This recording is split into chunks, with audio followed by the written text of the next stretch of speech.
What's going on, everybody? This is Chris Classic dropping a car vlog. Just left work on the way to pick up my youngest son. Hope everything is going on well today.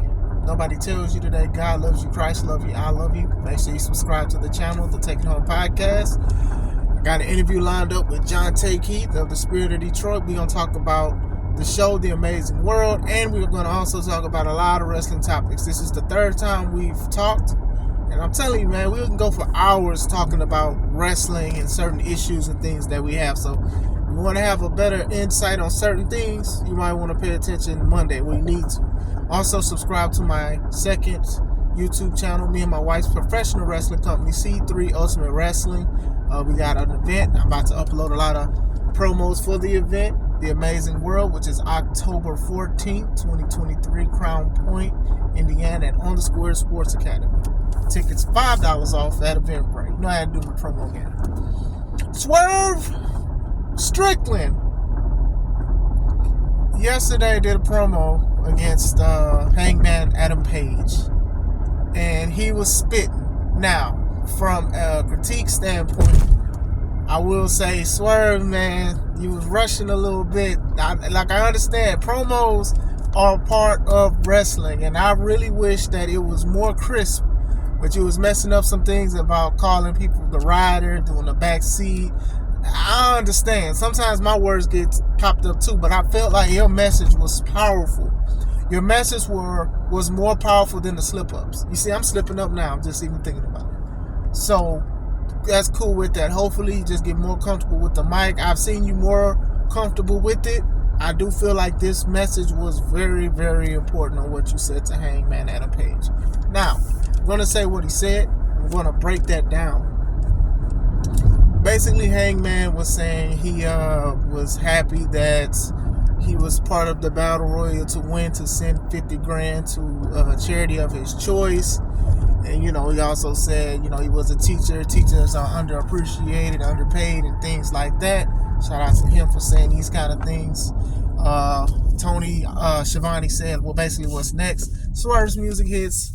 Swerve comes out with Prince Nana.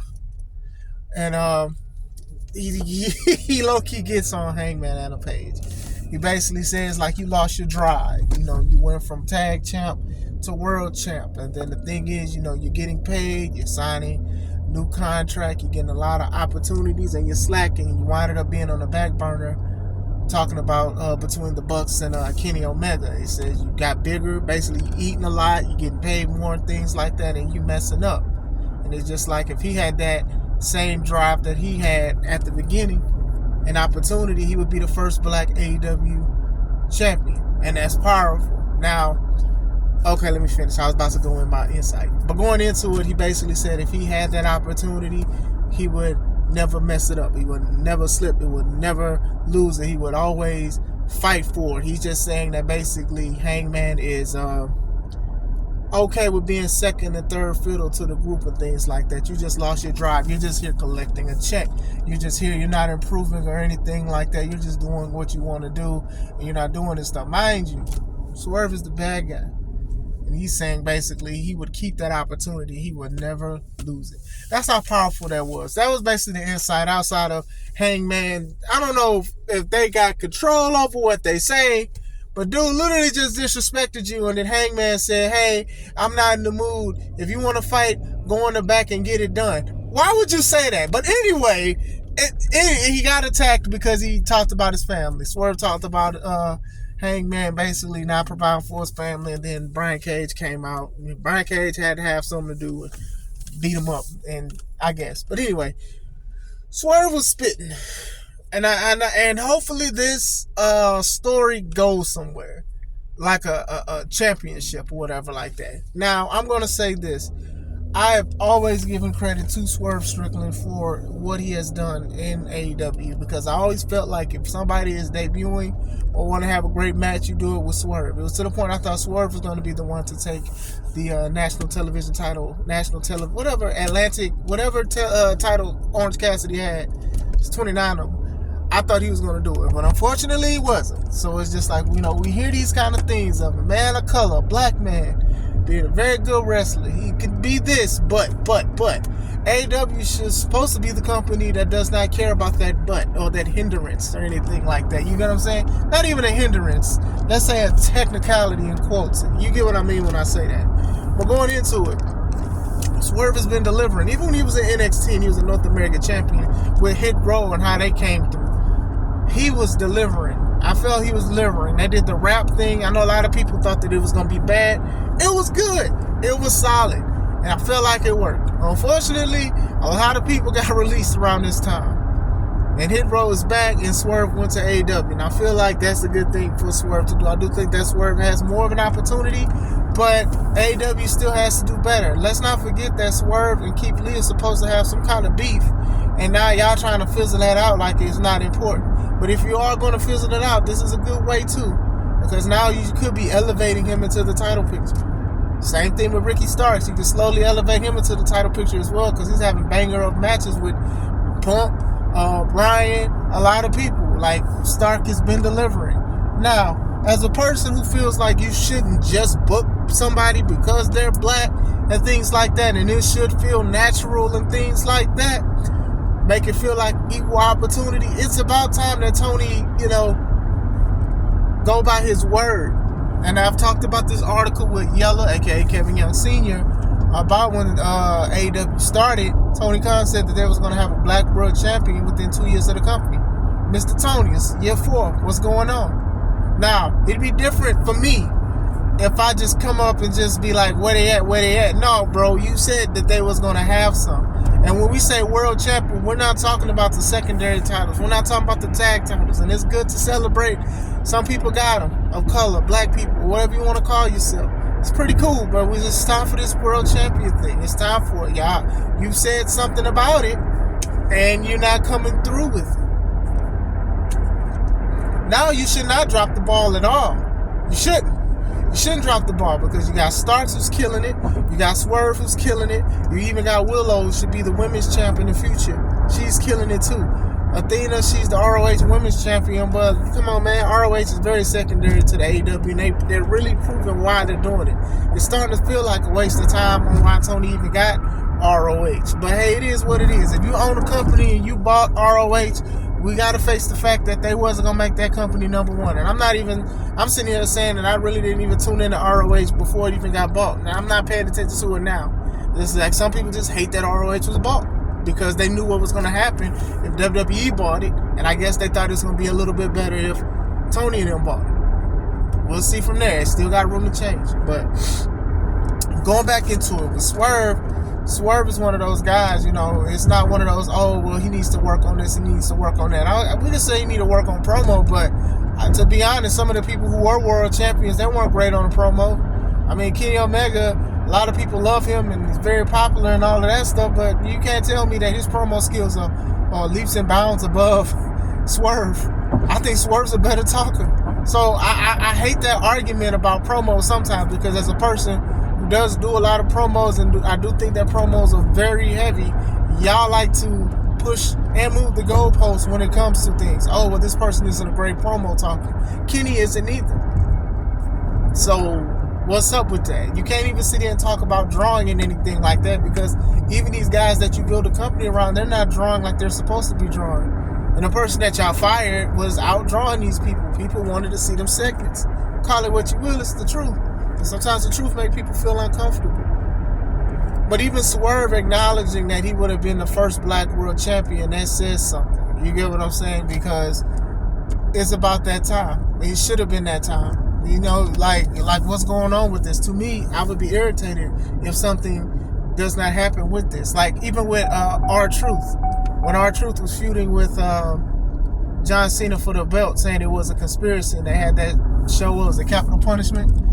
And Cena basically won. And I hated how he won too, but Cena beat R-Truth, but R-Truth was somebody who was a conspiracy and things like that. And it's funny because TNA, now known as Impact Wrestling, they got it right when it came to pushing a black wrestler and giving them a title opportunity when it comes to these kind of things that still plague wrestling. Now, like, once again, I'm not sitting here saying you got to push somebody because they're black, but I'm just saying if you want to give people opportunities and things like that, and you're giving people opportunities who aren't good on certain aspects of it, why not? Why not do it? I think Swerve can do it. Swerve is for the culture as well. I wanted to say that too. Swerve is for the culture. Swerve is on, what was it? Is it XXL magazine as a freshman class as an artist? Like, he's a hip hop artist. He got his own clothing line. He comes out to his own music.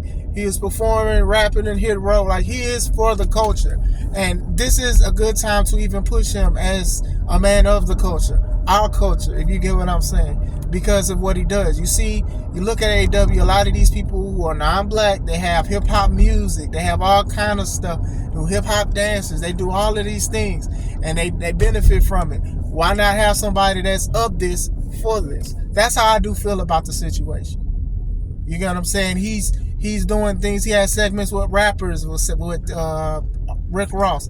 He had like one thing with Tech 9, the promo. I'm like, man, a lot of people love Tech 9. Like, what's going on with that? It's time to move that. If you want to push the audience and things like that, it has to be authentic. Like, even Bianca Belair's run, or Sasha Banks' run in WWE, those are authentic runs because these women can compete with the best because they are the best and things like that. And I think that Swerve has been showing that he can hang with the best and the worst of them.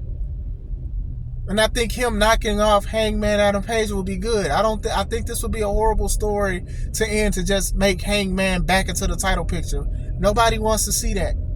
Nobody wants to see that. And Hangman needs to fall back. When Hangman said he don't take advice from veterans and legends, that's when y'all should have just put him back. Yeah, I ain't say fire him, but y'all just put him back. Y'all could have had Swerve win that thing and then have some kind of story where somebody stole the money or took the money and gave it to a charity or something, since they was being heels and things like that. Hangman didn't need to win it. Hangman don't need to be booked for a lot of these matches. He just don't. He don't.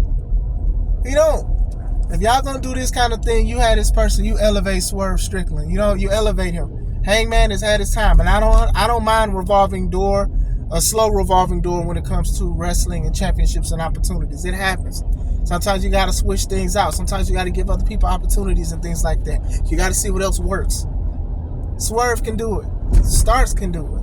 And it's funny because me and Kev, we had talked about Swerve and we talked about Stark. And I remember Atlas, shout out to Atlas, he said that he's too hood. And that's kind of irritating to hear. And I'm not saying irritating from Atlas, but it's just the take of how people do things. Because people are, he's so hood, he's so this and he's so that. Once again, I want to iterate. I'm not mad at Atlas for saying what he said because I 100% agree with him. It's just the take of what people say about product and their company and things like that. And I'll call BS on that, especially because this company's talking about fights that's happening backstage. And it has nothing to do with Swerve. It has nothing to do with being hood and stuff like that. People wind up being successes out of their environment, and that is the product of their environment, which is being a success. So, okay, cool. He has dreads and stuff like that. He raps. He has a grill and things. It's Swerve's house. Whose house? Swerve's house. He gets a reaction. Now, come on now. Let's not do that, Tony. Let's not do that, AEW. Let's not do that. You can't, like, that to me, if there was any inclination that y'all would say something like that, then y'all aren't as progressive as y'all want to be and say y'all are, because that was one of the main things y'all was using to try to push the company and stuff, saying that y'all was different. Like I said, y'all, to me, it's only a few months. Y'all only got a few months to just show me something. Like, I'm not even saying you got to have a black champ in a few months or whatever, but y'all throwing everything in the book at MJF for a challenger, or just random tag matches and 6-man tag matches and 8-man tag matches that I don't care to watch. I'm sick of 6-man tags. I'm sick of 8-man tags. Y'all got a trios titles. I'm sick of seeing those. This, to me, is no point. Everybody don't need no belt. But it's Swerve's time. Or it's Stark's time. It's definitely Willow's time. These world champions and stuff. And Jade did wonderful as a TBS champion. I know a lot of people get mad at that or whatever, but she was in the right company at the right time, and she did great. She showed excellence. She had a reaction and everything. That's what Swerve's doing. Swerve is great. He's getting a reaction. He's having great matches with people. He's losing to people that he shouldn't lose to, but he's just being loyal to the company, and that's fine. Him knocking off Hangman and him being in the title picture or a main eventer will do great. Don't say no hood stuff. Don't say, oh, this might mess up the publicity of the company, because the publicity of the company is dog doo-doo anyway. Because they're already showing people fighting, and your people already getting on Twitter and be talking about personal stuff that ain't got nothing to do with wrestling. Y'all already talking about squaring up, people fighting in the locker room. So I don't want to hear nothing about, oh, well, he's too this and he's too that. To me, it's make or break, honestly. What do you guys think? Do you guys agree with the promo? I do. And, I keep saying I'm about to get off, but I'm not. Hangman low-key is kind of the epitome of how I feel about a lot of the wrestlers in AEW. I do feel like a lot of them do not improve because they're getting paid a lot of money. They're getting a lot of opportunities. They're being on TV, and they're winning a lot. And they're comfortable because they know that they're not going to leave. They're not going to leave anytime soon because they're signing multi-year contracts, and they're paid a lot of money that another company wouldn't pay them or anybody else wouldn't pay them. So, not all. I want to reiterate, not all, but I think most are not changing because they feel like they don't need to, because it's not required to get better, to improve, because they're getting a lot of money already. They're getting the money, they're getting paid, they can do independent shows, they can do third-party streaming services to get paid, they selling feet pics, they selling duck pics, they selling lip pics, Olympics, they're doing everything.